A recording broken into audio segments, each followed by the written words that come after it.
What up, y'all? It's your boy Big C back here with another video, and today we're going to be making some overreactions from the first couple days of the 2020-2021 NBA season. I hope all y'all had a good Christmas, and now we're back on that grind, and then we're going to start off 2021 very strong on this channel. Now that we're done with that, let's talk about the 50 subscriber giveaway. Every single day we keep on getting closer. Keep hitting that subscribe button and comment your favorite NBA player, and you'll enter yourself in for a chance to win this Amazon gift card. Okay, let's get into this. My first overreaction is that Kevin Durant and Kyrie Irving may be the best duo in the NBA. In the first game, Kevin Durant had a 22-point performance in his first game back from his torn Achilles in the 2019 NBA Finals, while Kyrie had 26 in only basically 3 quarters played. In the second game, they both popped off. Kevin Durant had 29 points versus the Boston Celtics last night on Christmas Day, and Kyrie Irving had 37 points, his best performance of the season thus far. KD and Kyrie, we all knew they were going to be a fearsome duo and that they may be one of the best duos in the NBA, but in the past 2 games so far, they have proved themselves to be a top duo in the NBA and possibly even the best.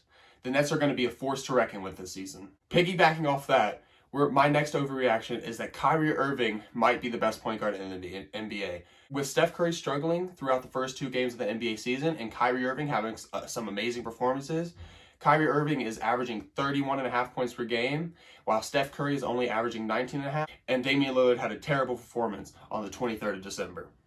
Kyrie Irving, along with his teammate Kevin Durant, Kyrie Irving, along with help from his teammate Kevin Durant, can end up being the best point guard in the NBA this season. My third overreaction is the first 2 picks in the 2019 NBA draft, Ja Morant and Zion Williamson, might not be as close as we all thought. Ja Morant in his first game with the Memphis Grizzlies, although they lost the game, Ja Morant dropped 43 points and 9 assists.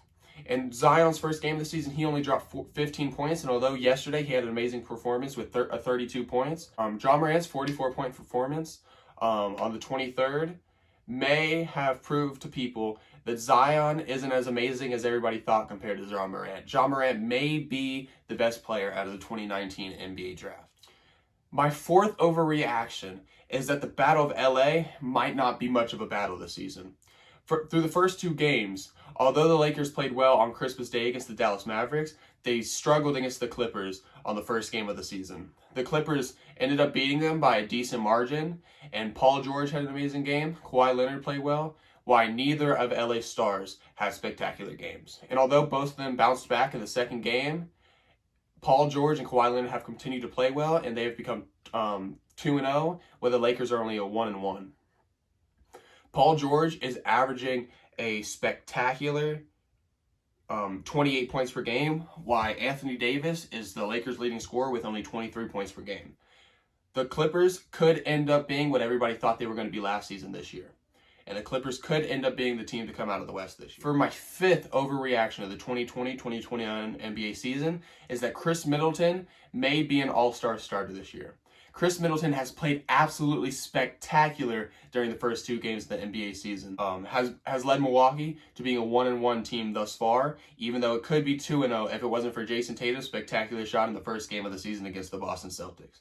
Chris Middleton is averaging 29 points and 6.5 assists, while Giannis is only averaging 25 and 13.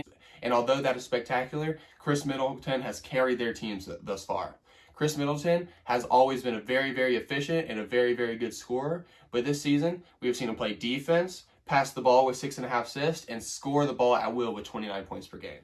And my final overreaction of the first couple games of the 2020-2021 NBA season is that the Warriors will probably miss the playoffs this year.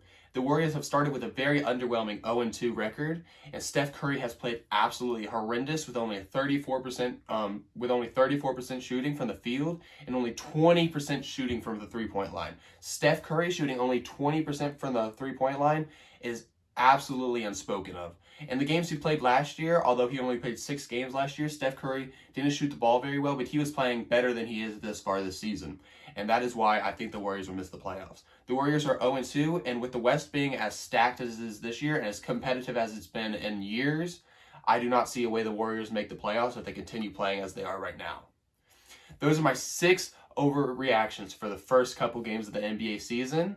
And although they are overreactions, do not look too much into this. These things can change overnight. Steph Curry can end up averaging 40 points on the season, and Kyrie Irving can end up averaging 15 on the season. You never know what will happen in the NBA after the first couple games, and that is what's so spectacular about this league. Things change overnight, and everything is unexpected. You can never expect things to go one way because they'll always flip, because something will always go how you don't expect it. Just how Jimmy Butler ended up winning the most improved player one year, and just how Pascal Siakam, a non-lottery pick, turned into one of the best young players in the NBA. These are my overreactions, and this is Big C, and we'll see you next time.